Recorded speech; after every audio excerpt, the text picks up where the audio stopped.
चालू होगी। इस कार्यक्रम के मुख्य अतिथि आदरणीय professor Jitendra Tiwari sir, head and dean faculty of law, university of Deendayal Upadhyay Gorakhpur.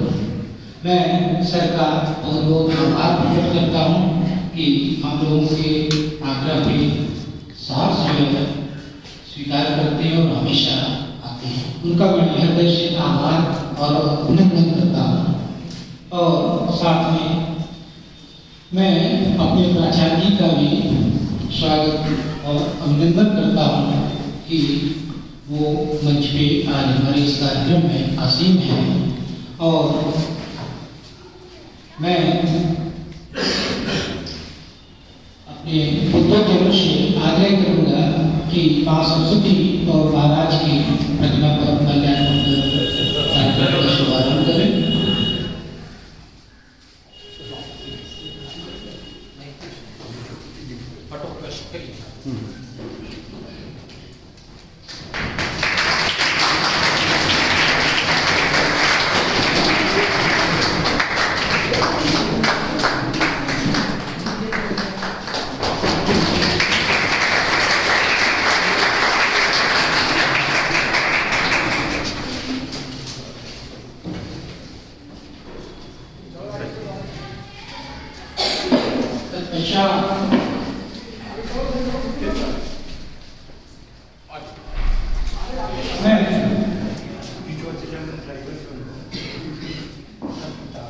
प्राचार्य जी से आग्रह करता हूँ कि वो हमारे आज के मुख्य अतिथि को जो है बुके देकर उनका स्वागत अभिनंदन करें।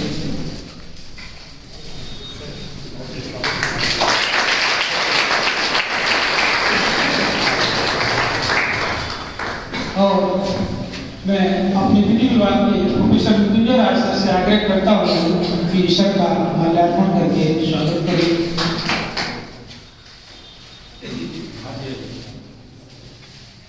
और साथ में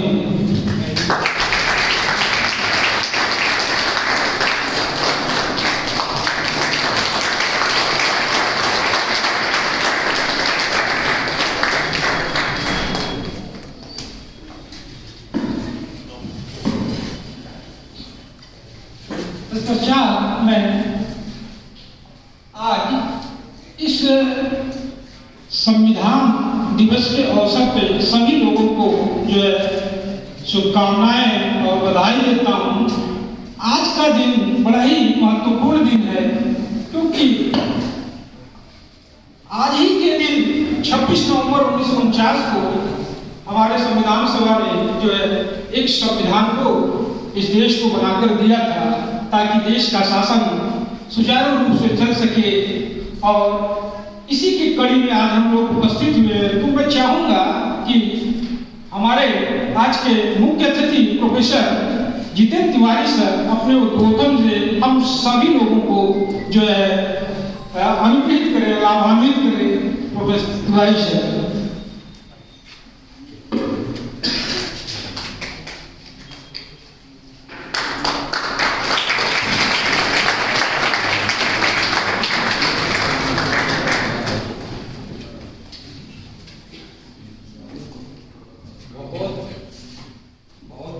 सारे लोगों को, आचार्य जी को भी देंगे, अपने विभाग के लोगों को भी देंगे और सारे बच्चों को भी देंगे। तो अवसर पर समय निकाल के हमारे ठीक है।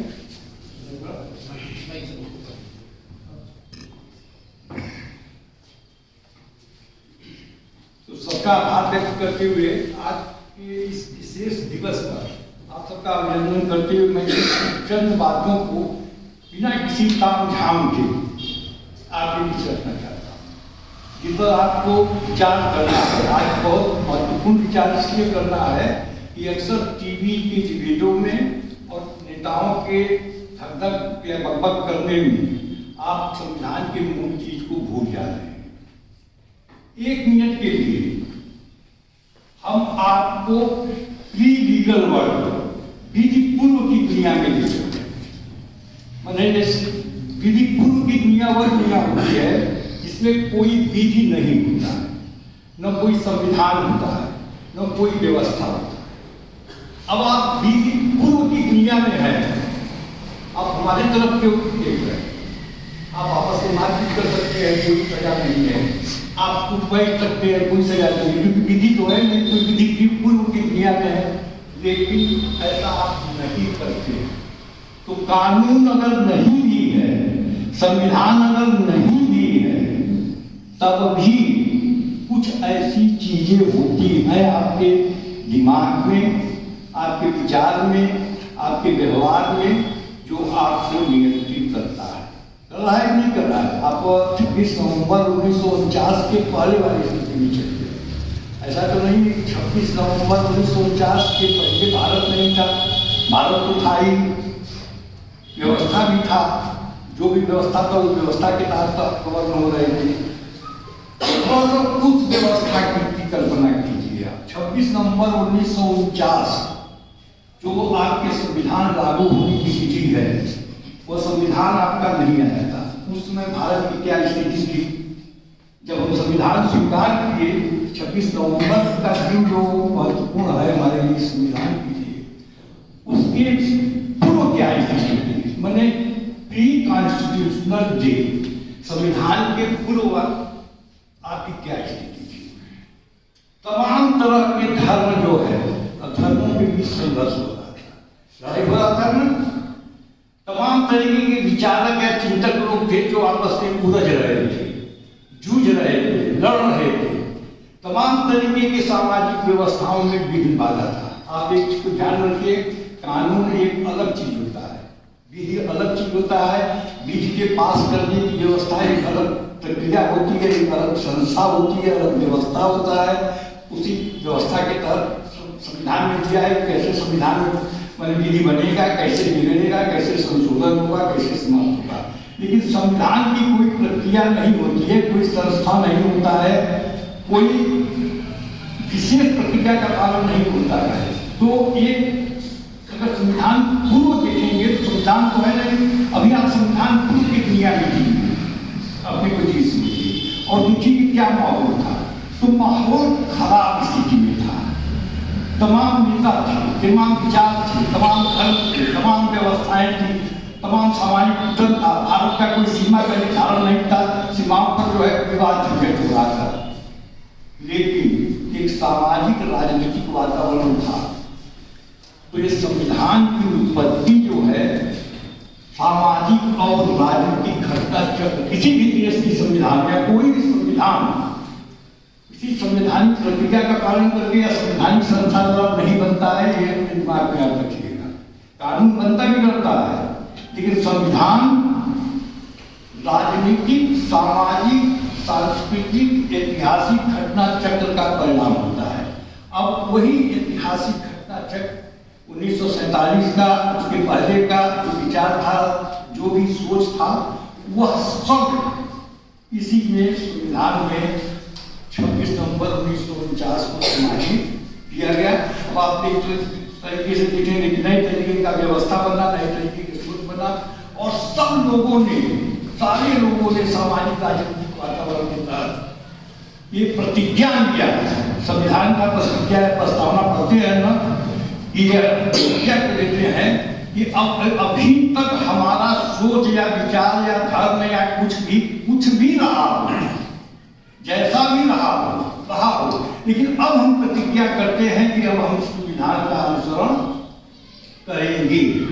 अब इसमें सबसे महत्वपूर्ण चीज है कि बहुत चीज जो है राजनीतिक, सांस्कृतिक, ऐतिहासिक, सामाजिक चीज का कहीं न कहीं स्पिरिट, भावना जो संविधान निर्माण या संविधान के अस्तित्व के कारण आया है, वह इस संविधान के अंतर्गत आया है। और उसमें सबसे पहले जो प्रस्तावना है, प्रस्तावना क्या है? एक तरीके से वचन है, प्रतिज्ञा है, हिम्मत है इस बात का कि हम इस संविधान का पालन करेंगे। यही है जो प्रधानमंत्री शपथ लेते हैं कि संविधान का पालन करेंगे, न्यायाधीश शपथ लेते हैं कि हम संविधान का पालन करेंगे, विधायक और लोकसभा के शपथ लेते हैं कि हम संविधान का पालन करेंगे, क्या वचन का निर्वहन करेंगे। आपका 1 रुपया से ऊपर का जो नोट होगा उस पर लिखा है कि हम इसका भुगतान करने का वचन देते हैं। तो हमारी संस्कृति में, हमारे इतिहास में, हमारे धर्म में ये विशेष तत्व है कि हम लोग वचन देंगे उसका पालन करेंगे, इसलिए हम लोग संविधान से विचलित नहीं हो सकते हैं। क्या इसका मतलब है? रघुकुल रीति सदा चल जाए, प्राण जाए पर वचन न जाए। उन्हें हम संविधान का पालन करेंगे। और संविधान का अस्तित्व कैसे आता है? सामाजिक राजनीतिक घटना चक्र का यह सांस्कृतिक ऐतिहासिक घटना चक्र का परिणाम है, उससे निर्मित होता है। अंग्रेज अगर आजाद न करते तो हम आजाद न होते, हम अपना संविधान में बनाते क्या? हम तो उसको बनाते ही बनाते, न सीधे मूली घी करके टेढ़े निकालते। ऐसा नहीं कि हम स्वतंत्रता, उनका स्वतंत्रता अधिनियम की वजह से हम स्वतंत्र हुए। कहीं किसी भी देश के किसी भी देश का संविधान वहाँ के राजनीतिक या सामाजिक घटना चक्र का परिणाम होता है। तो वही है, वचन का हम पालन करेंगे। रघुकुल रीति सदा चली आई, प्राण जाए पर वचन न जाए। एक चीज मैंने वही आधुनिक भाषा में तो आप समझना चाहे, जो वादा क्या है निभाना पड़ेगा। तो वादा आपका क्या है कि संविधान का हम पालन करेंगे। ये आ गया आपका संविधान। 26 नवंबर हम प्रस्तावना या रोज इसी को दोहराते हैं, लोग वचन देते हैं कि संविधान का पालन करेंगे। अब दूसरा चीज जो है इसमें ध्यान आपको रखना चाहिए कि ये परिणाम है किसका? संविधान के शब्दों का पालन नहीं करना है, शब्द का पालन करना है, लेकिन इसकी भावना क्या है इसको इसमें से निचोड़ के निकालना है। यह संविधान की भावना है, स्पिरिट है, उसका पालन करना है, क्योंकि वही जो है महत्वपूर्ण है और सामाजिक राजनीतिक घटना चक्र का परिणाम होता है। इसका मतलब इस संविधान की व्याख्या में भी सामाजिक एवं राजनीतिक घटना चक्र का परिणाम जो भी रहता है, जो भी स्थिति परिस्थिति रहती है वो बनती है। जो विधि के विद्यार्थी होंगे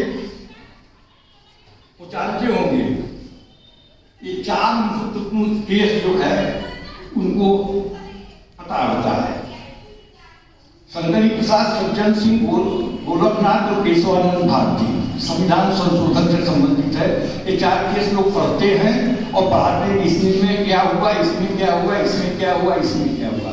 जरा इसके बारीकी को देखिए जो उसमें नहीं पढ़ाया जाता है, जो उस केस को पढ़ने से नहीं आपको प्रकट होता है, लेकिन सब देखेंगे जो उल्टा पुल्टा निर्णय है। मैंने एक में कहा गया कुछ, फिर उसी को उलट दिया गया, फिर उसको जो है उलट दिया गया कुछ। अब 2 केस जो है शुरू के हैं, शंकरी प्रसाद और सज्जन सिंह का। उसमें कहा गया है कि कोई भी संविधान संशोधन अगर होता है तो वह विधि शब्द के अंतर्गत नहीं आएगा। मतलब कोई भी संशोधन हो सकता है। उसके पीछे एक कारण था। कारण ये था कि जो उस समय संविधान संशोधन किए जा रहे थे और उसी समय का एक केस और महत्वपूर्ण है अनुच्छेद 21 के संदर्भ में गोपाल का। जो संसद सदस्य थे वो जनता का बहुत विश्वास प्राप्त करते थे। अगर उनके द्वारा पारित कानून को न्यायालय द्वारा रद्द किया जाना संभव नहीं था, क्योंकि इतनी दृढ़ इच्छा शक्ति के साथ वो कानून पारित करते थे, इतना वो मजबूत थे, लोकप्रिय थे कि उनके द्वारा कानून पारित होने के कारण सुप्रीम कोर्ट को यह मुश्किल होता था कि उसको जो है असंवैधानिक घोषित कर दिया। हालांकि संविधान में जो है कुछ दूसरा चीज था कि कोई भी विधि नहीं, पदे विधि ही नहीं होता है, इसलिए कोई विधि संविधान का उल्लंघन नहीं कर सकता है। लेकिन वो कहते कि विधि नहीं है, संशोधन है, इसलिए इसी चीज को गोलकनाथ ने उलट दिया। कहा कोई भी विधि होता है तो ऐसा। अब एक अलग निर्णय जब आता है तो अलग देखिए। अब इस राजनीतिक स्थिति जो नहीं बढ़ाया जाता है वो देखिए, उस समय मजबूत थे और गोरखनाथ का निर्णय 1967 में आता है। उस समय कांग्रेस पार्टी बड़ी कमजोर हो गई थी, सभी सरकारें स्थापित होना चाहती थी। तो इसका मतलब कि न्यायालय राजनीतिक दबाव से मुक्त हो रहे थे। तो मुक्त होने के कारण उन्होंने उल्टा निर्णय कर लिया। अब 73 जब आया तो अब मुश्किल हो गया था कि जो है संशोधन माना जाए कि न माना जाए। तो न्यायालय ने जो है केशवानंद भारती का निर्णय दिया और कहा बेसिक स्ट्रक्चर हम देखेंगे, मैंने संशोधन को सही भी कर सकते हैं और गलत भी कर सकते हैं। तो ये तीनों चीज जो है राजनीतिक कारणों से 3 तरीके के निर्णय हैं जो बाहर से सामाजिक राजनीतिक घटना चक्र जो समाज में हो रहा था उसी का परिणाम हो रहा था। तो इस तरीके का निर्णय हुआ। इसी तरीके से आप कहेंगे, देखेंगे कि जो है मेनका गांधी का निर्णय है। जो शुरू के निर्णय थे उसको बाद में मेनका गांधी में बदल दिया गया और कहा गया कि कोई विधि केवल विधि होने से सही नहीं होगा, बल्कि इस कारण से वह विधि तभी सही होगा जब फेयर, जस्ट एंड रीजनेबल होगा। केवल विधि पारित हो गया संसद द्वारा, इसलिए उसको बैन हम नहीं करेंगे। तो ये अब देखते हैं कि निर्णयों को, पांचों निर्णयों को देखेंगे कि जैसा जैसा राजनीतिक घटना चक्र समाज में हो रहा है वैसा वैसा जो है सामाजिक परिवर्तन जो है दिखाई पड़ रहा है। तो संविधान मूल भावना है और इसके स्पिरिट को, इसके मूल तत्व को समझना चाहिए। अब एक चीज और ध्यान रखना चाहिए, स्पिरिट बदलता रहता है या भावना या व्यवस्था भी बदलता रहता है, इतिहास भी थोड़ा थोड़ा बदलता रहता है। शुरू में जब आप संविधान लिखेंगे तो संविधान के प्रति बड़ी श्रद्धा था, संविधान कभी राजनीति का विषय नहीं बनता था और हर आदमी ये कहता था कि संविधान का पालन होना चाहिए, संविधान के खिलाफ जो है नहीं आता था। आज की राजनीतिक स्थिति को देखेंगे तो एक पक्ष जो है ये कह रहा है कि राजनीतिक संस्था, संवैधानिक संस्थाओं को चोट पहुंचा रहा है और दूसरा पक्ष जो है राजनीतिक संस्थाओं का दुरुपयोग जैसा कि आरोप है, वो भी आरोप है, वो भी आरोप है, ये राजनीतिक लोग आरोप लगा रहे हैं। संविधान इस समय हम समझते हैं कि भारत का संविधान इस समय सबसे संकट में है। तो उस संकट की स्थिति में आप जैसे नौजवान लोगों से हम अपेक्षा करते हैं कि जो है आप इस आगे बढ़ के जो है इस संविधान की रक्षा के लिए आइए। अब वह गाना मत गाइए कि हम संविधान का पालन नहीं करेंगे, मैंने कसमें वादे क्या वफा सब वादे हैं, वादों का क्या, ये मत कहिए, ये कहना जो है उचित नहीं होगा। आप जो वचन दिए हैं कि संविधान का पालन करेंगे तो संविधान का पालन आप करें और उस संविधान का अनुसरण करें और संविधान जो आपसे अपेक्षा करता है प्रतिज्ञा, क्योंकि उसी प्रतिज्ञा है। अगर आप संविधान नहीं मानेंगे, उल्लंघन कर देंगे, राजनीतिक तौर पर, सामाजिक तौर पर इसका बहिष्कार करेंगे, इसकी धारणा को नहीं स्वीकार करेंगे तो ये संविधान अस्तित्व में नहीं रह सकता है। तो ये राजनीति को अपनी दृष्टि से सोचती है, आपको सोचना है कि संविधान की मूल भावना क्या है और मूल भावना जो है सुप्रीम कोर्ट ने बेसिक स्ट्रक्चर के नाम पर मूल भावनाओं को धीरे धीरे व्यक्त किया है। उस चीज को समझते हुए मूल भावना है और आप धार्मिक रहेंगे तो भी मूल भावना को पकड़ पाएंगे। धार्मिक रहने का मतलब ये नहीं कि धर्मनिरपेक्ष न रहे, हमने कसम खाया, हमारा धर्म कहता है कि रघुकुल रीति सदा चल जाए, प्राण जाए पर वचन न जाए। तो हम इस संविधान को जब स्वीकार कर रही है और उसमें धर्मनिरपेक्षता स्वीकार करेंगे तो हमारा ये धर्म होता है, हमारा धर्म ही यही है कि हम इस संविधान को स्वीकार करें और उसको यथावस्था लागू करें। इन्हीं चंद पंक्तियों के साथ मैं अपनी बात को समाप्त।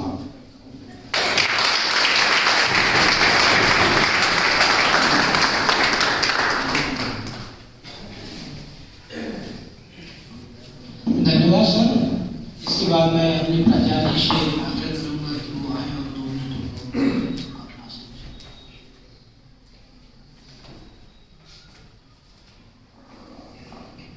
आज संविधान दिवस के अवसर पर प्रोफेसर जितेंद्र तिवारी जी के द्वारा जो उद्बोधन दिया गया बहुत ही उपयोगी और हम सबको एक विमर्श के स्तर पर ले जाने वाला है। मुझे पूरी उम्मीद है कि आप सभी लोग इससे लाभान्वित हुए होंगे। एक बिंदु जो मैं आप लोग के उठा रहा हूं, आप सभी लोग इस समय परिचित हैं, SIR चल रहा है। SIR से जिससे जो मतगणना का जो हमारा सिस्टम है उसको रिवाइव करने की कोशिश की जा रही है। आप में से कितने लोग वोटर है इस समय? हाथ ऊपर करके बताइए। आप में से ज्यादातर वोटर हैं, लेकिन क्या आपके पेरेंट्स ने, आपके घर में जो बड़े हैं, उन्होंने SIR का फॉर्म भरा है या नहीं भरा है? भरा है? अगर नहीं भरा है तो आज ही जाकर के अपने घर में आपके जो बड़े हैं, क्योंकि आपका जो डाटा है वो 2003 में नहीं मिलेगा। आप जानते हैं इस बात को, 2003 के बाद अब रिवीजन हो रहा है, इसलिए अपने पेरेंट्स के डाटा को हर हाल में पूरा कराएं। अंतिम तिथि पता है आपको क्या है? 4 अच्छी बात है, आप लोग अवेयर हैं, लेकिन अवेयरनेस के साथ साथ आप लोग इस काम को जरूर पूरा करें, ठीक है। संविधान दिवस पर कुछ सोचने और कुछ प्रण लेने की जरूरत है, जैसा सर ने भी कहा। तो अपना जो SIR में जो प्रक्रिया चल रही है उसको अवश्य पूरा करें, ये मेरा कहना है। और आज का जो कार्यक्रम है वो सर एक मिनट जिला साहब जी, बेटा ये SIR जरूर भर देना। 2 चीज समझ लेना ध्यान से। ये SIR जो है उन लोगों का है जो फोटो मिल रहा है और फॉर्म मिल रहा है, जिनका वोटर आज की तिथि में है। लेकिन आज की तिथि में होने का मतलब ये नहीं कि उनका वोटर रहेगा ही, वो खत्म भी हो सकता है, रह भी सकता है। तो आज का अगर है तो उसको पुष्ट करना है 2003 के वोटर लिस्ट से, ठीक है। और जिनका अभी नहीं बना है, वोटर में नहीं आया है, उनका बाद में जब आएगा इसके बाद वो अपना नाम जुड़वा लेंगे। और अभी वाला जिसका है वो अगर पीछे वाले में है तो उसमें से, या पीछे वाले में उनके बाप माता पिता दादा दादी का किसी का है उससे उसका नंबर डालना है 2003 के वोट का, क्योंकि 2003 में सर्वे हुआ था। भले जो है इतने प्रचार नहीं हुआ था, 2003 से जो लिंक करना है। और परिवार का कोई एक भी सदस्य जो उस समय हो सपोर्टर, वो सारे वोट को एक साथ वेरीफाई करना। हर लोगों को दस्तखत करने की जरूरत नहीं है। सब जितना वोट आया है सबका जो है दस्तखत एक ही आदमी करके दे देगा। केवल उसमें एक नंबर सही लिखना चाहिए कि जो वेरीफाई कर रहा है वो सही कर रहा है कि नहीं कर रहा है। तो ये कहीं मतलब घबराना नहीं कि हमारे पिताजी भाई वहाँ रहते हैं, अगर उनका वोट आया है तो आप भी वेरीफाई करके उसको दे सकते हैं। अच्छा ये ठीक है। और फोटो अगर नहीं है, फोटो भी मांग रहा है कि नया फोटो दीजिए, तो रंगीन फोटो आना है उस पर, नया जो वोटर लिस्ट बन गया है। अगर फोटो उनका नहीं उपलब्ध हो पा रहा है तो ये भी लिख सकते हैं कि पुराना फोटो ही याद है। ये ध्यान रखिएगा, तो इसको भर जरूर दीजिए। उम्मीद है आप लोग बात समझ रहे होंगे, सर ने बहुत विस्तार से बता दिया है। तो मैं इतना ही कहना चाहता हूँ, अपनी बात समाप्त करता हूँ। और जी आइए 2 लाइन में धन्यवाद ज्ञापन करिए और राष्ट्र कार्यक्रम करिए।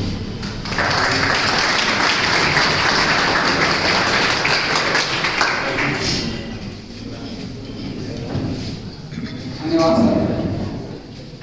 जो इस बार संविधान दिवस की बात हो रही है, तो इस साल का संविधान दिवस की थीम जो है, हमारा संविधान हमारा स्वाभिमान, ये थीम है इस साल के संविधान दिवस की। सर ने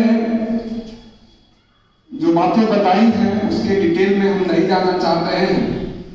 खास करके जो शंकरी प्रसाद सज्जन कुमार और गोरखनाथ की केस का सर ने जो विश्लेषण किया, ज्यादा विश्लेषण जो है गोरखनाथ की केस से प्रारंभ होता है। शंकरी प्रसाद और सज्जन कुमार तो हमको ये लगता है कि सर कहीं न कहीं से वो गवर्नमेंट व्यू पर ही लेकर के चली है। और गोरखनाथ के केस में सुप्रीम कोर्ट ने दिखाया कि नहीं, हमको भी जो पावर है वो जो है संविधान के द्वारा दिया गया है। तो न तो यहाँ कोई पार्लियामेंट बड़ी थी, न ही जो है जुडिशरी बड़ी थी। बड़ी जो थी वो संविधान था हमारा, जो हम भारत के लोगों ने अपने अधिकारों को डेलीगेट करके दे दिया संविधान में। और उस अधिकार का प्रयोग करके ही चाहे वो न्यायपालिका हो तब, चाहे वो विधायिका हो तब, सबने अपने अपने पावर का प्रयोग उसी प्रकार से किया है जिस प्रकार से संविधान में उल्लेखित है।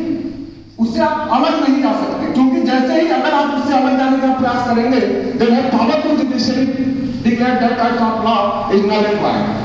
आर्टिकल 13 के अंतर्गत जो विधि शब्द की व्याख्या संविधान में की गई, हमको लगता है कि वो इतनी संकीर्ण व्याख्या नहीं, क्योंकि 13 सब क्लास 2 में जैसे जैसे कह रहा है कि कोई भी लॉ जो संविधान में फंडामेंटल राइट्स के अंतर्गत किसी भी प्रकार का छेड़छाड़ करता है, then have right to judiciary declare that type of law is not required।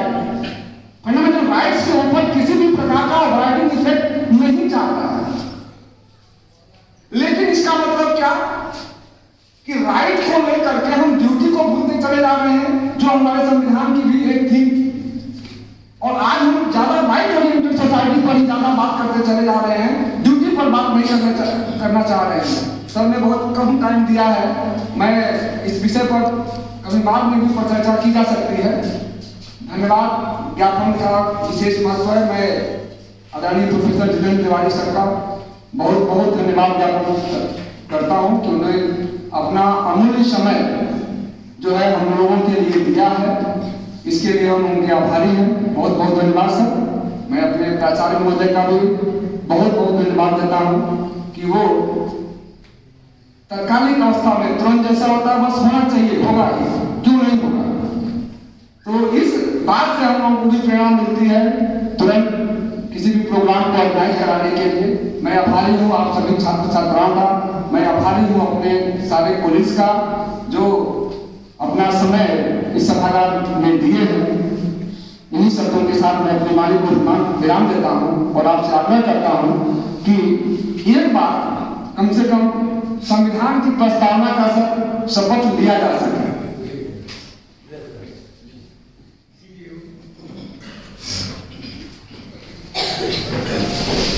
खड़ा हो जाओगे सब लोग। हम भारत के लोग भारत को एक संपूर्ण प्रभुत्व समाजवादी पंथ निरपेक्ष लोकतंत्रात्मक गणराज्य बनाने के लिए तथा उसके समस्त नागरिकों को सामाजिक आर्थिक राजनैतिक न्याय विचार अभिव्यक्ति विश्वास धर्म और उपासना की स्वतंत्रता प्रतिष्ठा और अवसर की क्षमता प्राप्त करने के लिए तथा उन सब में व्यक्ति की गरिमा और राष्ट्र की एकता और अखंडता सुनिश्चित करने वाली बंधुता को बढ़ाने के लिए दृढ़ संकल्पित होकर अपने संविधान में आज तारीख 26 नवंबर 1949 मिति माघ शुक्ला सप्तमी संवत 2006 विक्रमी को एतद द्वारा इस संविधान को अंगीकृत अधिनियमित और आत्मार्पित करते हैं। धन्यवाद। खड़े रहेंगे, राष्ट्रगान करेंगे। जनगण